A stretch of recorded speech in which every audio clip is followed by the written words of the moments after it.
2016 has proven to be an interesting year for phablet fans, where we used to experiment with a number of large-screen phones. Now displays above that 5.5-inch diagonal are becoming a bit of a rarity. Huawei is wrapping up the year with a beast of a phone, so let's see how it stacks up to the competition. And first, for you hardware junkies, you can pause the video here to check out what this slab is packing. And with that wrapped up, there's no way around it. The Mate 9 is a big phone, but we need to start with praise, as Huawei has done a fantastic job of minimizing bezel sizes on the front face. There's little else to look at, just this big old screen.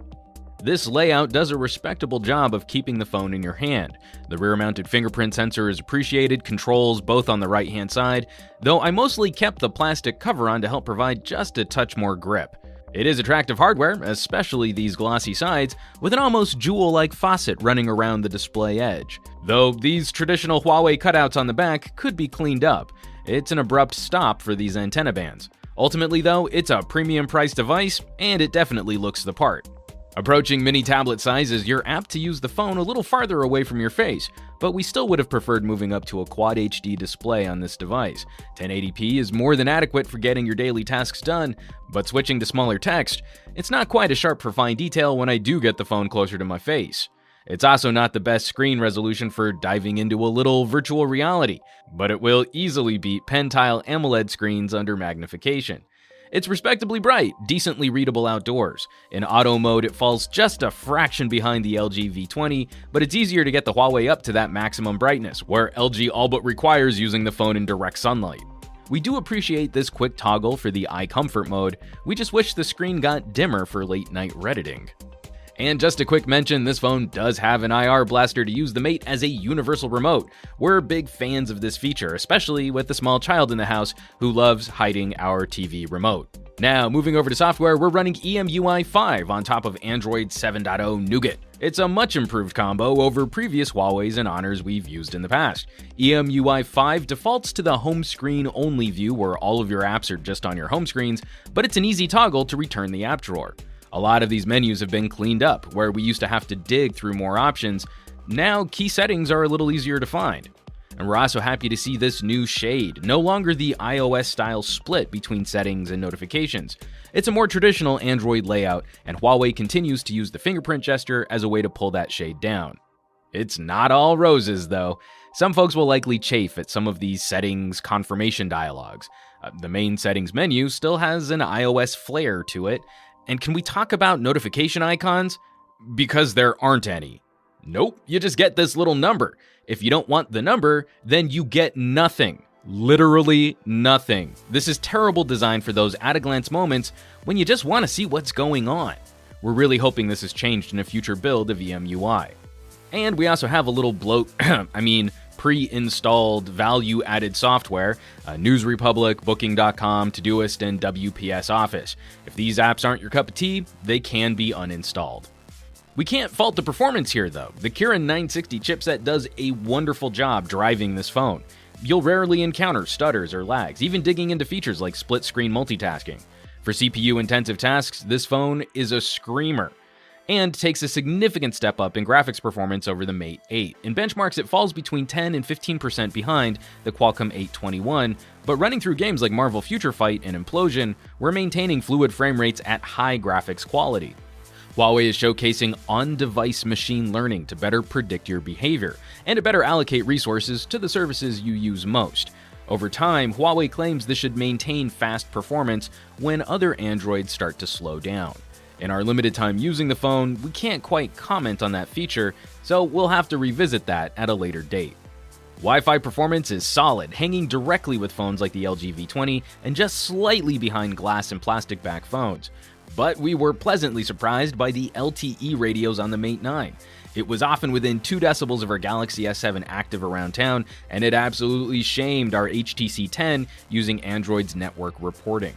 We've produced a separate video detailing audio performance, but as a brief summation, the story here is a bit mixed. These are the best speakers we've heard on a Huawei, falling just behind some of the better stereo options available. Unfortunately, headphone performance is just okay. This isn't the loudest amp, and quality numbers punch below this phone's price tag. You can hit the link in the description below for our full real audio review to get the full scoop. We are happy with this camera performance though. The second generation Leica dual camera shooter features some nifty tech and can produce some of the best looking images we've ever seen from a phone. Now rocking a 20 megapixel monochrome sensor paired with a 12 megapixel color sensor and optical image stabilization, Leica is really showing off their processing prowess. Contrast and clarity are terrific. White balance tends to err on accuracy, over-representing the color of the light in your scene, but color has a nice pop to it. And the phone utilizes a number of slick software tricks to improve zoom or to beautifully blur your backgrounds. Video is also improved as the Mate 9 joins the Nova in being only the second Huawei phone able to shoot UHD video. OIS is definitely appreciated, but you'll often arrive at shakier footage than on many competing devices. Overall, there's a lot to like here for folks who prefer having manual options to control. But we'd be remiss if we didn't acknowledge that this camera comes with one of the steepest learning curves we've yet reviewed.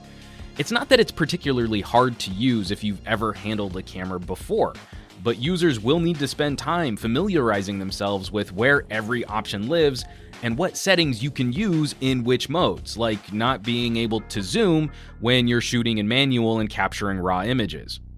Also, Leica's involvement on image processing means output won't feel like other phones. Leica engineers prefer a particular look for photos. For example, noise really isn't a deal breaker if it adds to the feel of the capture. Color processing also has a very distinctive look to it. If you've handled an iPhone in the last 4 years, you can be pretty confident what your photos will look like.